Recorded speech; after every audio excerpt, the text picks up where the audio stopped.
What would you do if your 15-year-old daughter handed you her phone, pressed play on a recording, and you heard your wife whispering things to another man that she had never once whispered to you in 16 years of marriage? Imagine discovering that the woman you built your entire life around had been lying about where she spent every single Wednesday evening, not for a few weeks, not for a couple of months, but for 4 months straight after the alibi she had used for over 2 years simply ceased to exist. My name is Wade Prescott. I am 38 years old. I live in Chillicothe, Ohio. And this is the story of how a book club that never existed destroyed a marriage I believed was unbreakable, and how my daughter's courage saved me from wasting another decade living inside someone else's carefully constructed fiction. For most of my adult life, the rhythm of my weeks never varied by more than a few hours in either direction. I would wake at 5:30 every morning, pull on my steel-toed Red Wing boots, the same pair I had been rotating with a backup since 2019, and drive my white 2018 Chevy Silverado to whatever job Prescott Plumbing had booked for the day. I started the company 7 years ago with a used pipe threader I bought at an estate auction in Waverly for $800, a $20,000 SBA loan that took me 3 months of paperwork to secure, and the naive but deeply held belief that if a man worked hard enough and kept his word, the universe would eventually be fair in return. By the spring of 2026, I had 2 full-time employees, a journeyman named Rodney, whom I hired in 2022, and Levi, an apprentice who had just gotten his provisional license, plus a cramped second-floor office above Archer's Coin Laundry on Paint Street in downtown Chillicothe. The business grossed right around $140,000 a year, which sounds like real money until you subtract payroll for 2 employees, liability insurance at $4,600 annually, truck payments on 2 work vehicles, the cost of copper fittings and PVC, and wax rings, and flux, and solder, and every other consumable that a plumbing operation burns through by the case, and the quarterly tax estimates that always seem to hit harder than the previous quarters. What landed in my personal account after all of that cleared was about $58,000 a year. It was not glamorous money, but it kept the lights on at our 3-bedroom ranch house on Fairway Drive. It covered the mortgage at $1,140 a month, and it allowed my wife Jenna to drive a decent 2021 Honda CR-V to the dental office on Bridge Street, where she managed the front desk and handled all billing for Dr. Alvin Trask. Jenna earned $39,000 a year at the practice, and between our 2 incomes, we lived the careful, coupon-clipping, 1 vacation a year life that most families in Ross County would recognize as ordinary. We were not poor, but we were never more than 2 bad months away from feeling it. Our savings account held about $11,000 on any given day, which sounds like a cushion until you remember that a new transmission costs $4,000, and a burst pipe in January can drain your insurance deductible before February. We had exactly 1 credit card with a $3,000 limit that we used only for gas and groceries and paid off every single month without exception. Jenna was meticulous about the household budget. She kept a color-coded spreadsheet on her laptop that tracked every dollar to the penny, and she presented it to me once a month over dinner with the gravity of a chief financial officer reporting to a board of directors. I trusted her completely with the money because she had earned that trust over 16 years of careful management, and because I honestly did not have the patience or the interest for spreadsheets after spending 10 hours a day crawling under houses and wrestling with corroded galvanized pipe. Jenna and I met at a 4th of July cookout in 2008 when we were both barely out of our teens. She was 20 and working as a receptionist at a veterinary clinic on the east side of town. I was 22 and apprenticing under a master plumber named Ernie Holt, a wiry man in his 60s who smelled perpetually like PVC cement and black coffee, and who taught me everything I know about the trade by making me do every job wrong once so I would never forget the right way. Jenna had a laugh that carried across the yard and made strangers turn their heads, and she looked at me like I was already somebody, even though I had less than $200 in my checking account and was driving a 1997 Ford Ranger with a cracked windshield, no air conditioning, and a passenger side door that only opened from the outside. We married in June of 2010 at the Ross County Fairgrounds with 80 guests, a DJ who played far too much country, and a 3-tier Kroger bakery cake that Jenna's mother had decorated with extra fondant flowers to disguise its origins. Our daughter Leah was born in November of that same year, 5 months after the wedding, and from the first moment I held her wrinkled red face against my chest, I understood with total clarity what people mean when they say, "A child rearranges every priority you have ever set in your life." She was 7 pounds, 4 ounces, and she screamed loud enough to rattle the bassinet, and I remember thinking this small, furious creature was going to demand everything I had and that I was willing to give it.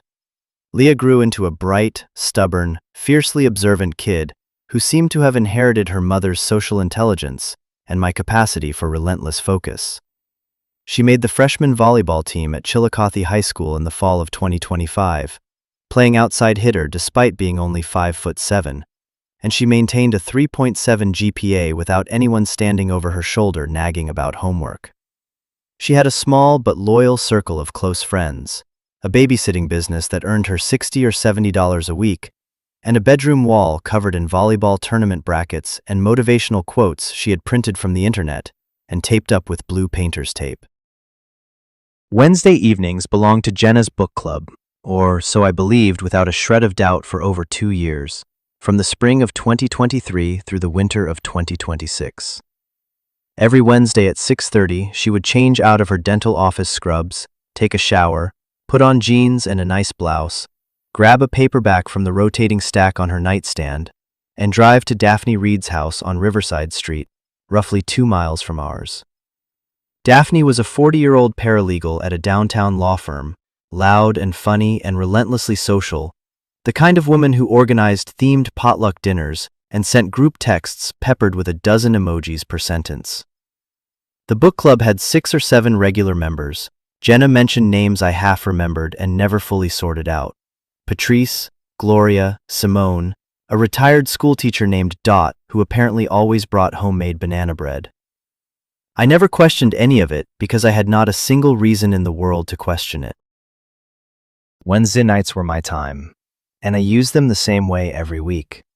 I would watch whatever basketball or baseball game was on television, help Leah with her algebra or biology homework if she needed it, heat up leftovers from the fridge, and sometimes sit at the kitchen table with my laptop catching up on estimates and invoices for the business. Jenna would come home around 9:30, sometimes closer to 10, smelling faintly of wine and vanilla candle wax, and she would tell me about whatever novel the group had discussed that evening. She named titles I never bothered to verify. She described plots with enough specificity and opinion that I assumed she had actually read the books. She would pour a glass of water from the Brita pitcher, kiss me on the forehead, and go to bed. I had not the faintest whisper of suspicion that the entire foundation of those Wednesday evenings, the friend's house, the book discussions, the other women, the banana bread, was a fabrication so thorough it had its own supporting cast. The first crack in the fiction appeared on a Saturday afternoon in late January 2026, and it appeared in the most mundane way imaginable. Through a sponsored advertisement on a social media platform I was scrolling through out of boredom. I was sitting on the living room couch while Leah practiced volleyball serves in the backyard, and a post from a real estate agency in Raleigh, North Carolina, caught my eye because Daphne Reed's face was in the photograph. She was standing in front of a red brick colonial house with a large "Sold" sign planted in the lawn, grinning broadly beside a tall man in a golf shirt whom I did not recognize. The caption read, "Welcome home, Daphne and Mitchell. Congratulations on finding your dream home in Cary, North Carolina." I tapped on Daphne's profile. Her listed location now said Cary, North Carolina. Her most recent Chillicothe check-in was from September of 2025, 4 full months earlier. I stared at the screen, trying to reconcile 2 facts that could not coexist. Daphne had left Ohio in September, and Jenna had been going to Daphne's house every Wednesday since. I set the phone on the armrest, picked it up, put it down again. My chest felt tight in a way that had nothing to do with the cold January air leaking through the poorly sealed windows.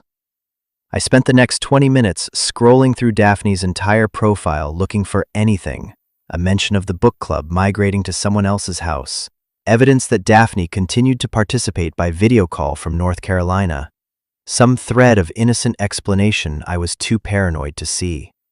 I found nothing.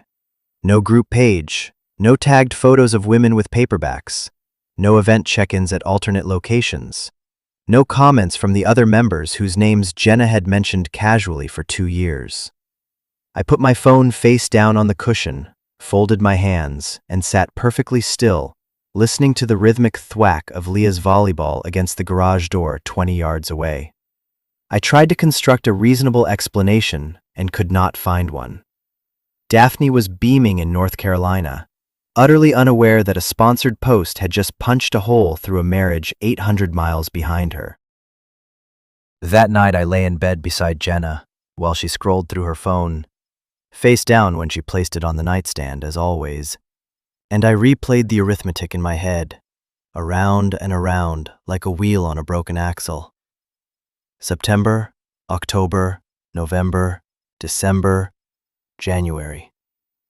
5 months since Daphne left Ohio. 5 months of Jenna walking out the door every Wednesday with a paperback and a kiss, and a lie so practiced it had become indistinguishable from her actual personality.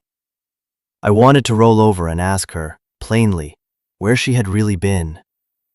I wanted to watch her face reorganize itself around the realization that I knew. But something deeper than anger, something almost tactical, told me to wait. To gather information before I spent the one advantage I had, which was the advantage of knowing something she did not know I knew. I lay in the dark, breathing steadily, performing the role of a sleeping husband. By the time Jenna's breathing shifted into the deeper rhythm of actual sleep, I had made a decision. I would not say a word until I understood exactly what I was dealing with, and I would not allow emotion to outpace evidence. That decision, made at roughly 11:40 on a Saturday night in late January, while lying 2 feet from a woman I no longer trusted, would guide every action I took over the following 8 weeks. It was the hardest act of discipline I have ever exercised, harder than waking at 5:30 every morning for 7 years, harder than crawling through a flooded crawl space in February, because it required me to smile at someone who was lying to me every single day and pretend that the smile was real. I stared at the ceiling in the dark, and I promised myself that when I finally acted, I would act from a position of certainty, not suspicion, and that every step would be deliberate and documented and impossible to dismiss. I did not confront Jenna that evening. I did not confront her the next day either. Instead, I did something I am not proud of, but that I believe any husband confronted with a lie this large would have done. I started paying very careful attention to details I had been far too comfortable and too trusting to notice before. The following Wednesday, February 4th, Jenna followed her usual routine with metronomic precision. A shower at 6, jeans and a cream-colored blouse by 6:15, a paperback tucked into her purse. I noticed for the first time that the book she was carrying was the same one she had been carrying for 3 consecutive weeks, and the bookmark was in exactly the same position, about a third of the way through. She was not reading it. She had probably never been reading any of them. She kissed Leah on the forehead, told me she would be back by 10, and backed the CRV out of the driveway at 6:28. I watched from the living room window until her taillights vanished around the curve at the end of Fairway Drive. I opened my laptop and searched Daphne Reed's Facebook page one more time, going back through 6 months of posts, looking for any mention of a book club meeting, any photograph of a group of women gathered in a living room, any evidence at all. There was nothing. At 8:15, I sent Jenna a text message that I had composed and rewritten 4 times to make sure it sounded casual. "How's book club tonight?" She replied in 3 minutes. "Good. Daphne picked a really long one this time, LOL. My hands began to shake. She had used Daphne's name, invoked it breezily, casually, as though Daphne were sitting in the next room pouring Merlot, and Daphne was living in a brick colonial 900 miles away in North Carolina. The lie was so fluid, so reflexive, delivered with the breezy confidence of someone who had never once contemplated the possibility that the architecture of her deception had a structural flaw. Daphne was the flaw. Daphne and the algorithm. I set the phone on the counter and gripped the granite edge until my knuckles went white. Over the next 2.5 weeks, I built a silent, methodical case without saying a word to anyone. Not to Jenna, not to Leah, not to my employees, not to a single friend. I checked the odometer on Jenna's CRV before and after each Wednesday outing. The round-trip mileage was consistently between 4 and 5 miles, which meant she was going somewhere within a 2.5-mile radius of the house, not across town, not to Lancaster or Circleville, but somewhere very close. I noted that she always came home with damp hair, the ends still wet, which confirmed she was showering at her destination before driving back. I noticed her phone now lived face down on every flat surface in the house, a habit that had started sometime in the fall and that I had not registered until I began looking for it. I found a receipt crumpled in the CRV's center console for a bottle of Malbec from the Kroger on North Bridge Street, dated a Wednesday, time-stamped at 6:41, 13 minutes after she left the driveway, meaning she stopped for wine on the way. On a Thursday morning, I checked the laundry hamper in the hallway closet and lifted out the cream blouse Jenna had worn the previous evening. It smelled like a cologne I did not own and had never purchased. Something woodsy and sharp, with notes of cedar or sandalwood, unmistakably masculine, clinging to the collar and the front panel where someone had apparently been close enough to transfer it. My vision tunneled for a moment, and I had to lean against the closet doorframe. None of these observations, the mileage, the damp hair, the face-down phone, the wine receipt, the cologne on the blouse, was conclusive evidence of any specific thing by itself. But laid side by side, they formed a mosaic that was impossible to misread. My wife was going somewhere she did not want me to know about. She was showering before she came home. She was lying about who she was with, and she smelled like another man. The only remaining question was the one that frightened me most. The answer came from Leah, and it arrived in a way I could never have anticipated or braced myself for. It was a Thursday evening in the third week of February, the 21st, a date that is now permanently etched into my memory. And I was in the garage replacing a wax ring on a toilet I had pulled for a customer rebuild. The overhead fluorescent hummed its usual pale note, the space heater in the corner clicked and whirred, and the radio on my workbench was tuned to a classic rock station playing something by Tom Petty. Leah came through the side door holding her phone with both hands, and her face was a color I had never seen on her. Bloodless white except for 2 vivid red splotches high on her cheeks, as though someone had pressed heated coins against her skin. She stopped about 4 feet away from me, clutching the phone against her stomach like it was a document she was about to submit to a court, and she did not speak for several seconds. When she did speak, her voice was trying very hard to remain level and not entirely succeeding. "Dad, I need you to listen to something, and I need you to not lose it until the whole recording is finished. Can you promise me that?" The look in her eyes was something I had never encountered from my daughter in 15 years of raising her, a mixture of fear, resolve, and a strange protective fierceness, as though she was bracing herself not for what the recording contained, but for what it was going to do to me once I heard it. I set the wrench on the workbench, wiped my hands slowly on a shop rag, lowered myself onto my steel work stool, and nodded once. I remember the garage smelled like pipe dope and cold concrete, and the faint sweetness of motor oil from the lawnmower I had not yet winterized. Leah raised the phone, tapped the screen twice with a thumb that was visibly trembling, and pressed play. The recording was 1 minute and 43 seconds long. It was Jenna's voice, captured through the shared wall between Leah's bedroom and the master bathroom the previous night, while Jenna talked on a phone call she believed no one could hear. The tone was unmistakable, low, intimate, breathless, layered with warmth and want that I recognized instantly, even though I had not heard it directed at me in years. Jenna said a name, Trent. She said, "I can't stop thinking about last Tuesday." She said, "You make me feel like I'm 20 again." She laughed softly, a conspiratorial, private laugh that belongs behind a closed door. And then she said, "Same time Wednesday, I'll bring the wine."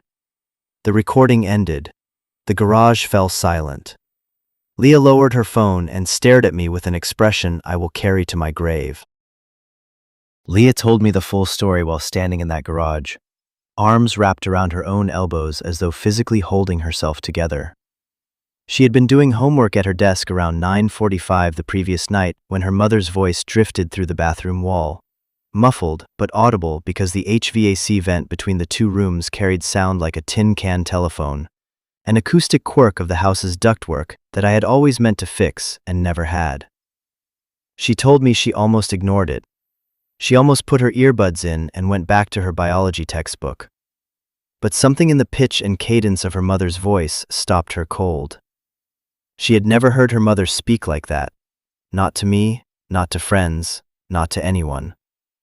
The tone was foreign enough to trigger an alarm in Leah's gut, and she listened for another 10 seconds before making a decision that would change our family forever. She unlocked her phone, opened the voice recorder app, held the microphone flat against the vent grate in her wall, and captured nearly 2 full minutes of the conversation. When the bathroom door opened and her mother's footsteps padded down the hallway toward the master bedroom, Leah turned off her lamp and pulled the blanket over her head. She told me she lay in the dark for hours, sick to her stomach, shaking, replaying the recording over and over in her mind, trying to decide what to do. She could delete it and pretend she had never heard anything. She could confront her mother directly, or she could bring it to me. She chose me. In her exact words, standing in that cold garage with her arms locked around her own ribs. "You deserve to know, Dad. You work too hard, and you're too good of a person to be lied to like this." I stood from the stool, crossed the 4 feet between us, and pulled my daughter into a hug that lasted longer than any I had given her since she was small enough to carry on my hip. Something fractured deep inside my chest during that embrace, and I knew with cold certainty it would never fully mend, not because of what Jenna had done to me, but because my child had been forced to carry the weight of an adult secret that no 15-year-old should ever have to shoulder. When Leah finally stepped back, her eyes were dry and fierce, her jaw set with a hardness I had never seen there before, and in that moment, she looked far older than her age. She looked like someone who had crossed a threshold and understood instinctively that there was no going back to the other side. I asked her if she was okay. She said, "No, but I will be." That answer, spoken quietly in a cold garage under a humming fluorescent light, told me more about who my daughter was becoming than any report card or volleyball trophy ever could, and it filled me with a pride so deeply tangled with grief that I could not separate the two emotions for weeks afterward. The name Trent collapsed the universe of possibilities into a single point. Chillicothe has roughly 21,000 residents, and in a place that size you either know your neighbors directly or you know someone who knows them. Trent Morrison was 41 years old, divorced since 2022, and lived 3 blocks from us on Caldwell Street, in a tan-sided split level with a chain-link fence around the backyard and a commercial-grade zero-turn mower parked in the open garage. He ran a one-man landscaping operation called Morrison Lawn and Landscape, drove a dark green 2020 Dodge Ram 1500 with his company logo in white vinyl on both door panels, and I had seen that truck around the neighborhood 100 times without assigning it a single thought. What I had either forgotten or subconsciously suppressed was that Jenna had hired Trent in May of 2024 to reseed our front lawn, trim the overgrown yew hedges, and lay fresh mulch. She paid him $420 from our joint checking account while I was at work. I remembered approving the charge because the yard looked good. That was when it started. I spent the following 48 hours functioning on autopilot while my mind churned beneath the surface like a river under ice. I went to job sites, repaired pipes, crawled under a ranch house in Londonderry to replace a section of cast iron drain line, wrote 2 estimates, smiled at a homeowner's joke about water pressure, drove home, and sat across the dinner table from Jenna while she talked about a patient at the dental office who fainted during a routine cleaning. I studied her face the way a detective studies a suspect through one-way glass, searching for the seams, the micro-expressions, the involuntary twitch that might betray the performance beneath the familiar smile. I found nothing. She was either a remarkably talented liar, or I had been a remarkably inattentive husband, and the answer was most likely a miserable compound of both. On Saturday morning, I drove to the Ross County Public Library on East Main, sat at a public computer in the back corner where no one could see my screen, and spent 2 hours learning Ohio divorce law with the desperate focus of a man cramming for an exam that would determine the rest of his life. The librarian at the reference desk, a woman with silver hair and bifocals who probably recognized me from the time I replaced a water heater in the library's basement, glanced my way once and then left me alone.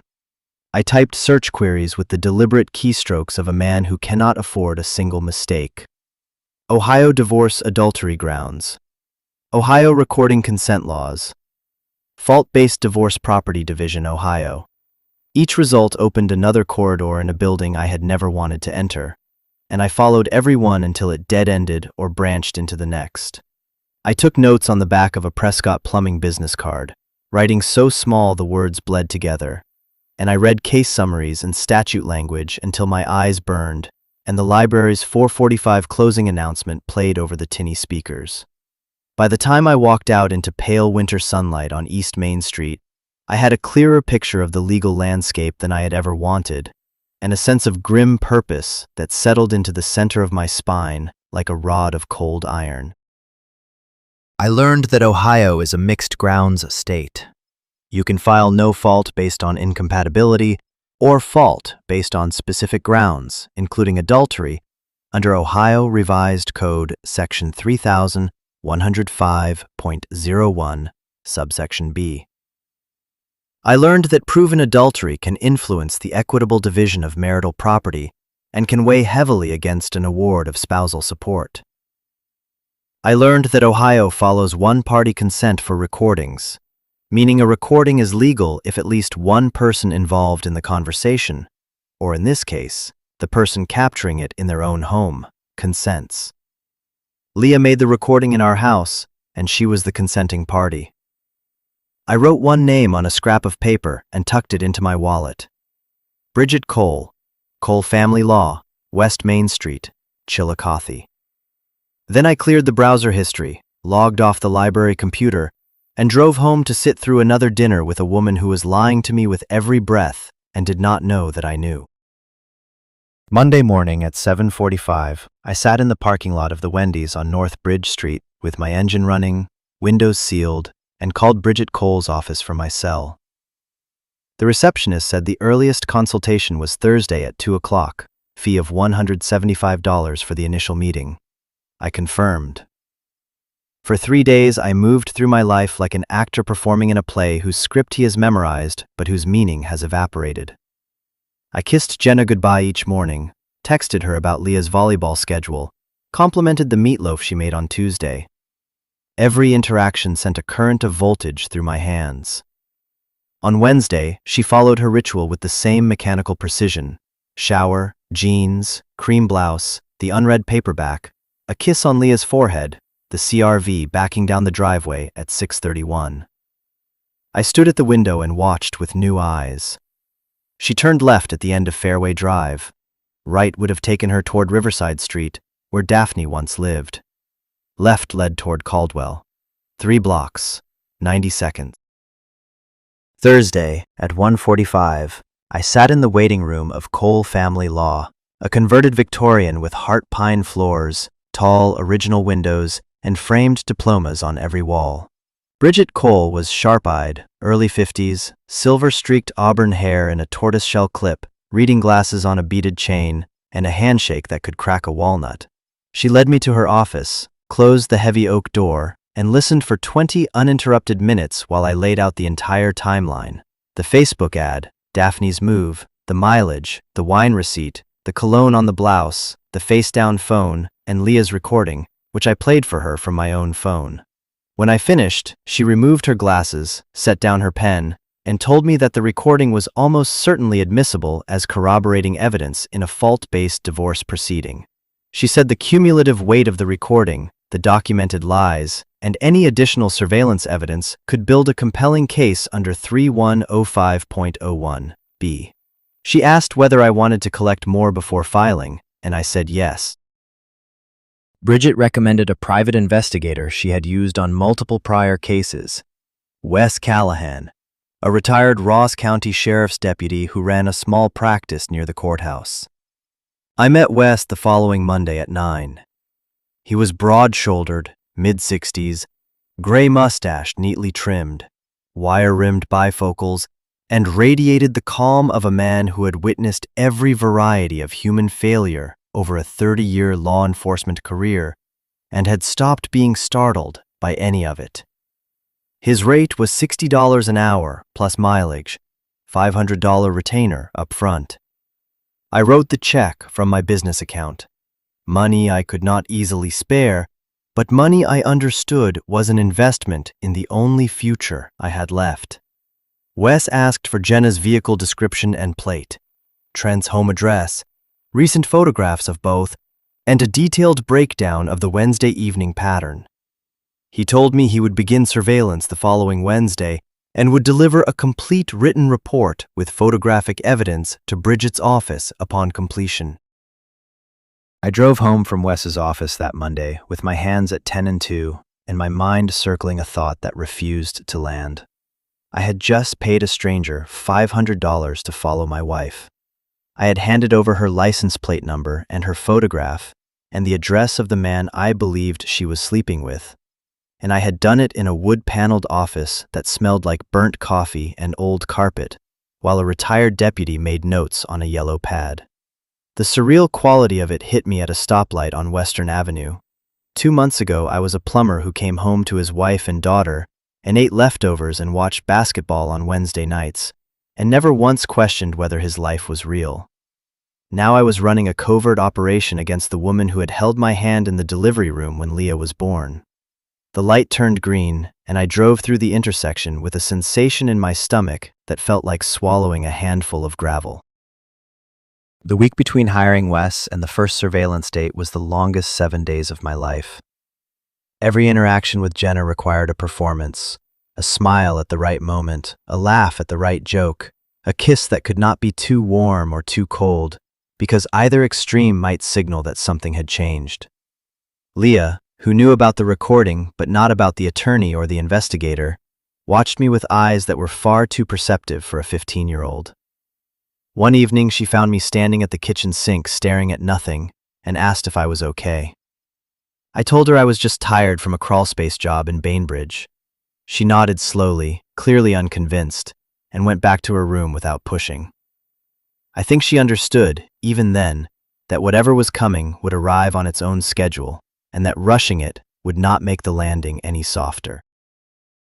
The first surveillance Wednesday was March 4th. I sat on the couch with a basketball game I could not follow, phone on the armrest like a grenade with the pin half pulled. Wes had said no contact during operations. Observe, photograph, document, deliver. Jenna executed her Wednesday protocol flawlessly. Shower, dressed, paperback, forehead kiss, driveway at 6:32, left turn at fairway's end. She came home at 9:41 with damp, lavender-scented hair I did not recognize, told me the club had started a new novel about a woman who moves to Italy, kissed me on the cheek, went to bed. I lay beside her listening to her breathing deepen into sleep and realized for the first time that deception has its own sound. It sounds exactly like normalcy, like routine, like the quiet rhythm of someone who has no trouble sleeping beside the person she is betraying 3 blocks away every single week. Wes conducted surveillance on 3 consecutive Wednesdays, March 4th, 11th, and 18th. I did not hear from him once during that period, which was both reassuring and agonizing. On Monday, March 23rd, at 10 in the morning, I sat across from Bridget in her office and watched her open a thick manila folder. The report was 12 single-spaced pages of narrative, accompanied by 47 time-stamped digital photographs printed on high-gloss paper. On all 3 dates, Jenna's silver Honda CR-V was photographed in the driveway of 418 Caldwell Street, Trent Morrison's home. Arrival times ranged from 6:38 to 6:44. Departure times from 9:12 to 9:29.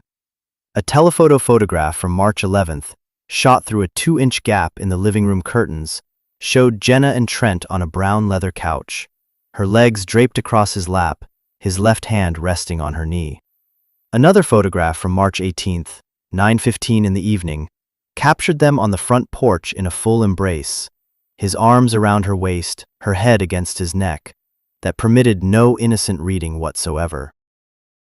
Wes had also obtained Jenna's E-ZPass transaction history, confirming 0 toll road usage on any Wednesday evening, consistent with a destination 90 seconds from our house. He included a note observing that on March 11th, Jenna had arrived at Trent's residence carrying a wine bottle in a paper bag, and that on March 18th, the living room lights inside the house went dark at approximately 8:40, before Jenna emerged at 9:15. Bridget laid the photographs in a row across her desk, 12 of the most devastating images lined up like playing cards in a hand that was entirely mine, and asked how I wanted to proceed. I said, fault-based divorce, 3105.01b, primary custody of Leah during the school year, the house on Fairway, 0 spousal support. She nodded and said she would begin drafting the complaint that afternoon. Bridget explained the financial and legal parameters with the kind of directness I appreciated. Ohio divides marital property equitably, not equally, and proven adultery combined with demonstrated dissipation of marital assets could push the division in my favor. She asked me to compile every expenditure I could trace to the affair from our bank statements and credit card records. Over the next 2 days, I sat at my desk above the laundromat, the sounds of washing machines rumbling through the floor, and went through 6 months of financial records line by line with a yellow highlighter and a calculator. It was meticulous, tedious, stomach-turning work. Every highlighted charge was a small wound, a moment when Jenna had spent our money to maintain or enhance a relationship that was destroying our family. I found the weekly Kroger wine purchases, every single Wednesday, ranging from $11 to $18 per bottle, totaling roughly $280 over the period I could document. I found 2 charges at a restaurant in Lancaster called Harvest Bistro that Jenna had never once mentioned visiting, totaling $112. I found a pair of $210 ankle boots from DSW that I had never seen on her feet and that were not in her closet at home, meaning she either kept them at Trent's house or disposed of them. And I found a $90 charge at a Macy's in the Polaris Fashion Place Mall in Columbus, categorized as men's fragrance. A bottle of cologne, presumably a gift for the man whose scent I had discovered on her blouse. Total documented dissipation, approximately $2,300. Not a fortune by any measure, but in a family that clipped coupons and maintained a $3,000 credit limit, every dollar spent on the affair was a small theft stacked atop the larger betrayal. The complaint was filed Friday, March 27th, in the Ross County Court of Common Pleas, Domestic Relations Division. I told Jenna myself the following Friday evening. Leah was safely at an away volleyball game in Waverly. Jenna was making spaghetti, her back to me, wooden spoon in hand, a true crime podcast playing through the Bluetooth speaker on the windowsill. I walked in, set the manila folder on the counter next to the cutting board, and said her name. She turned, looked at the folder, then at my face, and her hand froze on the spoon. I said 5 words. Daphne moved to North Carolina.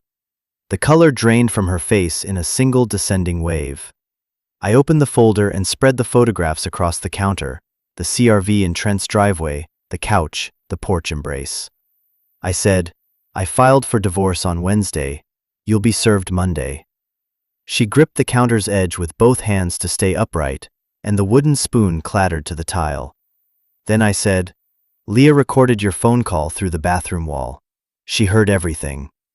That was the sentence that broke her. What followed was the most excruciating 90 minutes of my entire life.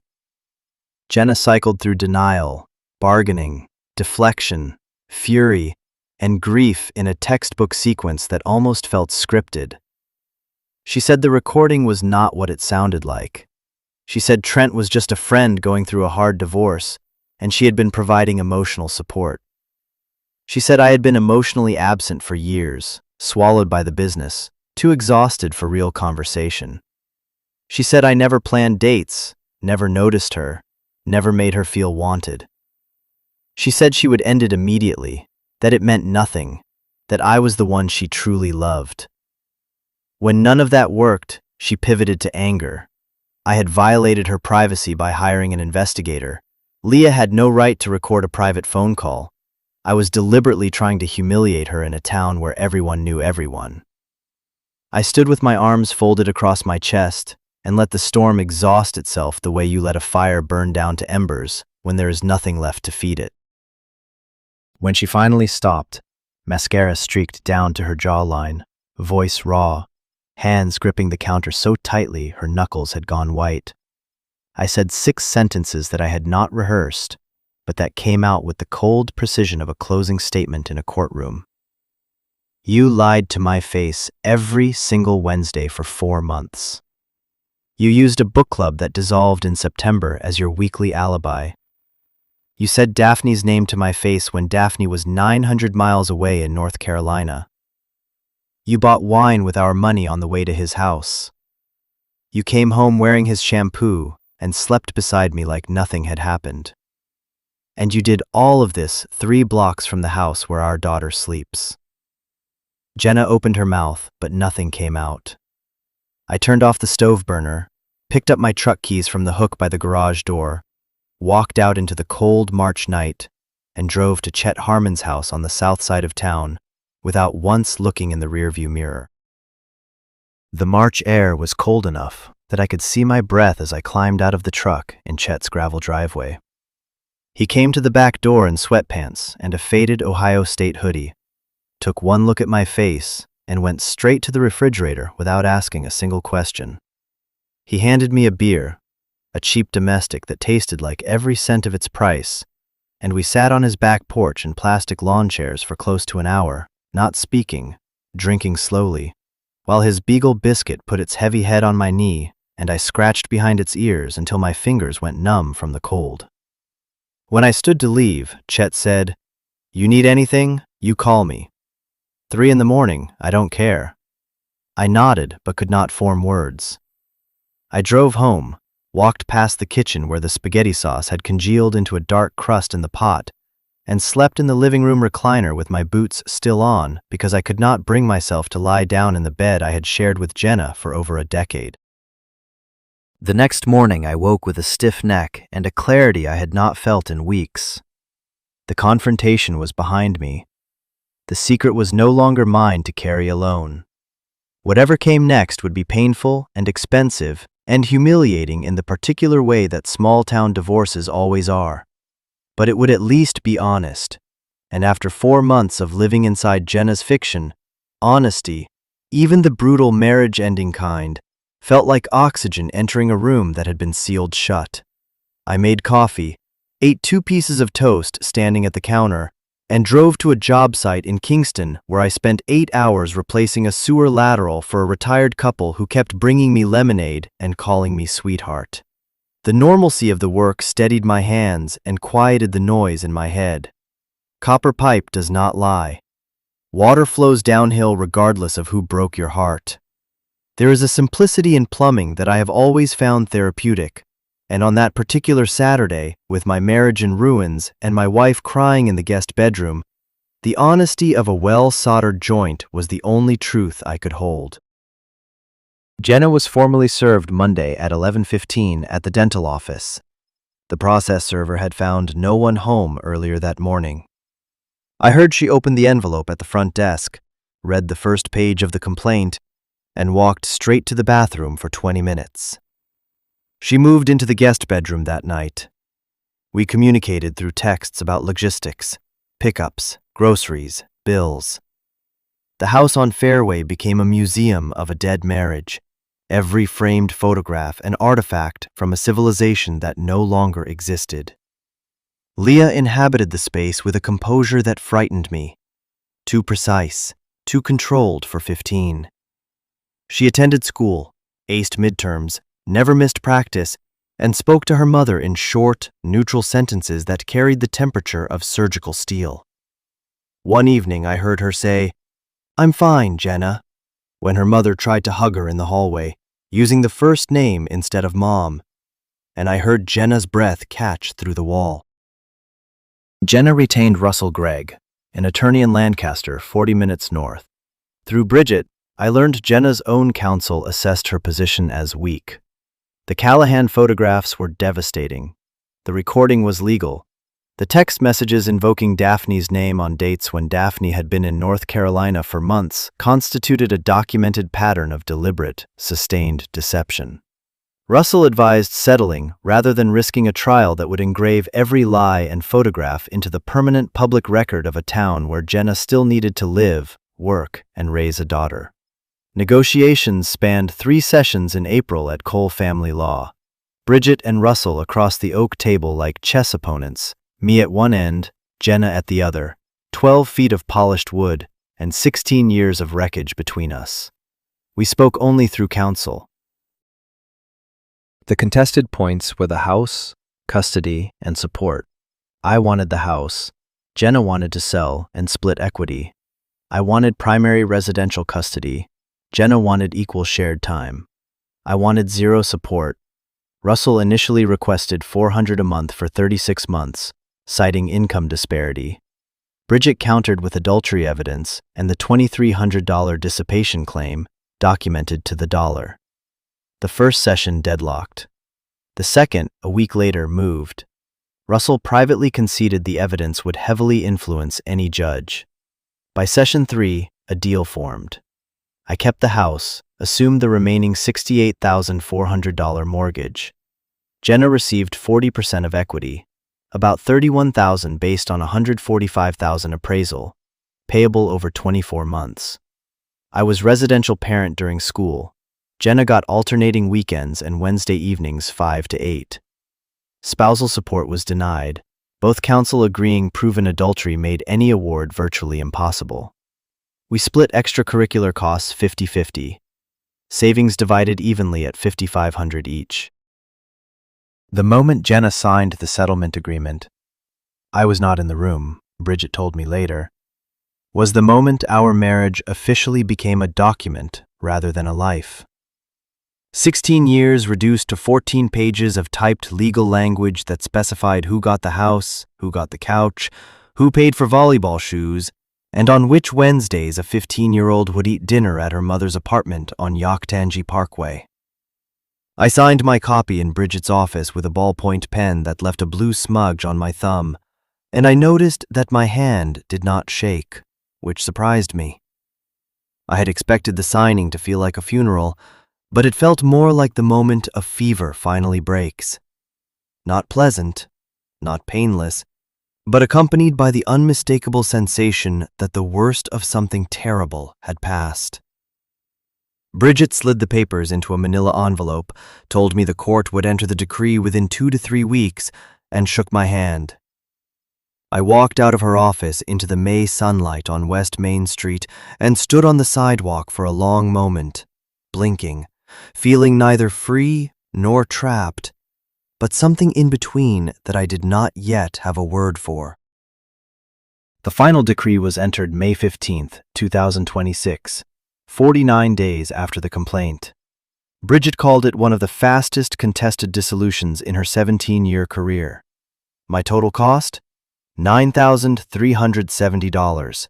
Bridget's fees at $6,800, Callahan's at $1,420, filings at $350, appraisal at $800. I paid with $3,200 from the business and a $6,000 loan from my father in Waverly, who said exactly 4 words when I called. Come get the check. My mother, who had always been fond of Jenna, was quiet for a long time before saying, "Some people can look you in the eye and lie because they've convinced themselves the lie is a kindness. I decided she was wrong. Jenna had not lied to be kind. She had lied because truth was inconvenient, the affair was exciting, and she had correctly calculated that I was too trusting and too exhausted to notice. Trent Morrison vanished from the neighborhood within 2 weeks. The green Dodge Ram disappeared from Caldwell Street. Through Chet, who heard it from a man at Ace Hardware, I learned Trent had moved to Circleville, 45 minutes north on Route 23, where he had family and could restart his business without a small-town scandal following him to every lawn estimate. Several Chillicothe clients dropped him after word circulated, which, in a city of 21,000, takes approximately 72 hours, carried by Facebook, church pews, and grocery checkout lines. I never confronted Trent. Bridget advised against it, and I was honest enough to know I could not stand before the man who had been with my wife every Wednesday for 4 months and maintain any composure that would not end in handcuffs. I imagine he built a narrative where Jenna was unhappy and he was the rescue. People who betray others always cast themselves as the hero of their own wreckage, and I had neither the energy nor the interest to argue with anyone else's self-serving fiction. What surprised me most in the weeks following the decree was how physical the grief turned out to be. I had expected emotional pain, sadness, anger, bitterness, and those arrived on schedule. But I had not anticipated the way betrayal lives in your body. I lost 11 pounds in 6 weeks because my appetite disappeared so completely that Leah started leaving protein bars on the kitchen counter with sticky notes that said, "Eat this, Dad," in her looping handwriting. I had trouble sleeping and woke most mornings at 4 instead of 5:30, lying in the dark staring at the ceiling fan while my mind replayed conversations and images I could not shut off. My right shoulder seized up from tension I did not know I was carrying, and I spent $80 on a single session with a chiropractor on North Bridge Street, who told me my trapezius muscle felt like a length of braided steel cable. The body keeps a ledger of every lie you have absorbed, and it presents the invoice on its own schedule, indifferent to whether you feel ready to pay. The hardest part was not the legal bills or the financial reorganization or the neighbors' pitying glances. The hardest part was watching Leah navigate a new reality where her mother had become a figure of complicated, persistent pain. She was angry, deeply, steadily, quietly angry in a way that showed not as outbursts, but as withdrawal. She stopped calling Jenna Mom and began using her first name. She fulfilled court-ordered weekends at Jenna's new apartment on Yaktangi Parkway, a one-bedroom at $750 a month, and came home each Sunday with the emotional temperature of someone who had just endured a procedure. I tried desperately to be fair. I never badmouthed Jenna in Leah's presence, not even when Leah practically begged me to by saying things like, "She threw us away for some landscaper 3 blocks away." I would take a breath and say, "Your mom made a terrible choice, but terrible choices don't erase everything else a person is. She loves you." That part was never a lie. In early June, I started seeing Dr. Celeste Warren, a therapist in a medical plaza on Western Avenue. Celeste was a small, composed woman in her late 40s, wire-rimmed glasses, close-cropped hair, a voice so calm it could have sedated a room of over-caffeinated toddlers. I went every Tuesday at 4:30, 50 minutes at $90, insurance covering 60%. I talked about things I had never spoken aloud. The surgical humiliation of being deceived by the person who knows you best. How Jenna had weaponized the book club, transforming something socially mundane into a scaffolding for deception that no husband could challenge without seeming paranoid and controlling. The photograph I could not stop seeing. Her legs across his lap, his hand on her knee, frozen on glossy paper in Bridget Cole's filing cabinet. Celeste did not tell me to forgive or to hate. She told me to let the anger be, to let it transform from fire into furniture, something I could see and walk around without burning myself each time I passed it. The therapy also forced me to confront a question I had been avoiding. Had there been signs earlier than May of 2024, when Trent first did the yard work? Had Jenna been unhappy for years in ways I had been too preoccupied to notice? Celeste did not let me turn that question into self-blame. She was firm about the distinction between a spouse who feels neglected and a spouse who chooses to lie and deceive rather than communicate. But she did encourage me to examine the marriage honestly, rather than painting it as a paradise that was destroyed by a single external force. I admitted that I had worked 60-hour weeks for most of the previous 3 years.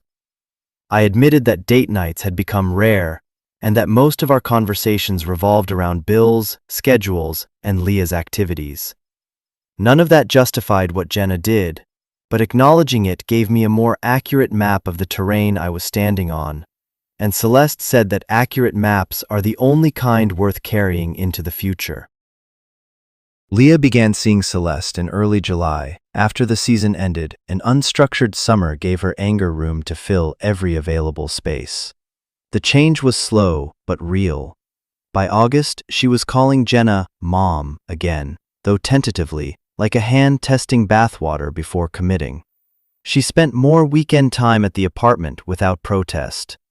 She told me Jenna had cried during one visit and offered a real apology, not the deflecting kind from the kitchen confrontation, but one that cost her something genuine.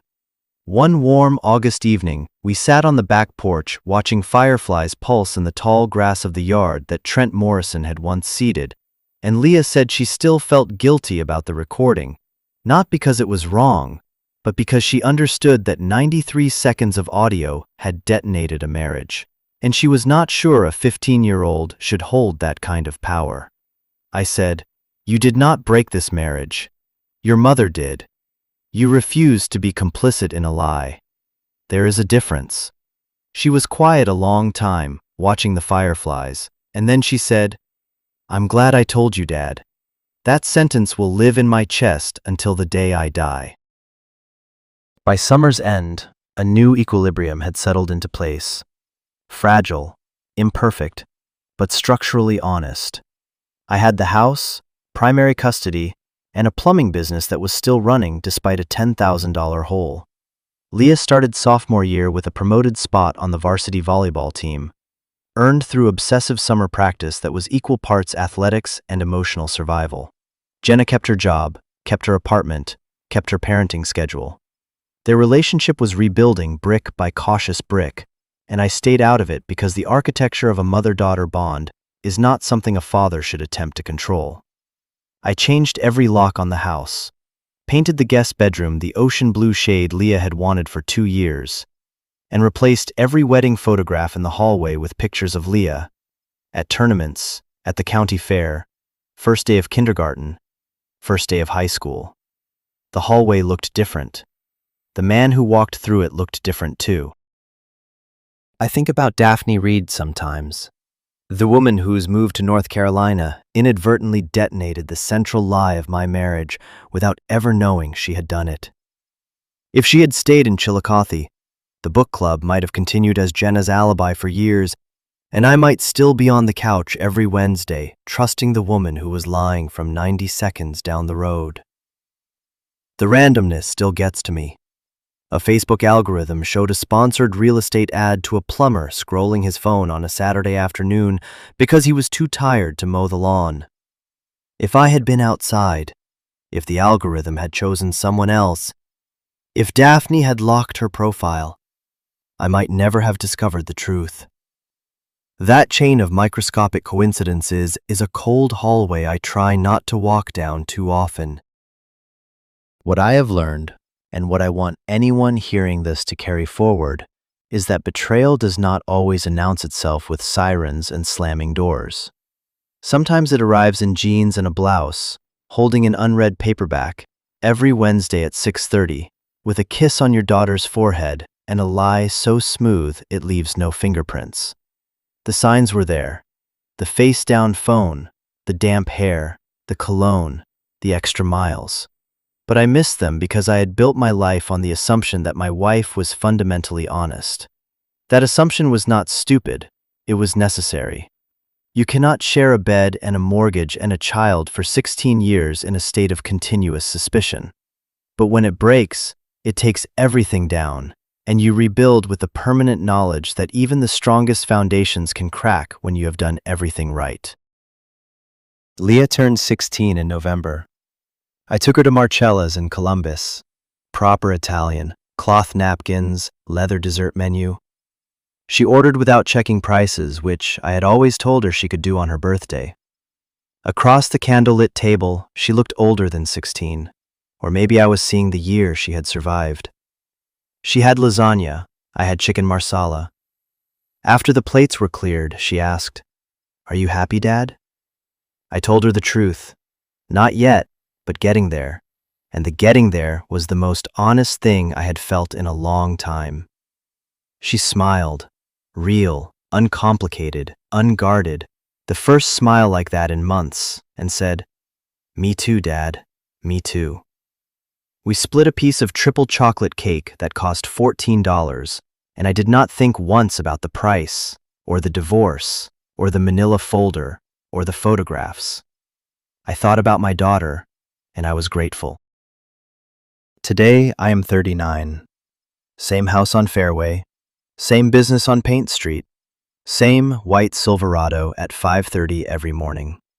The difference is that I come home to a house that is honest, completely, structurally, painfully honest.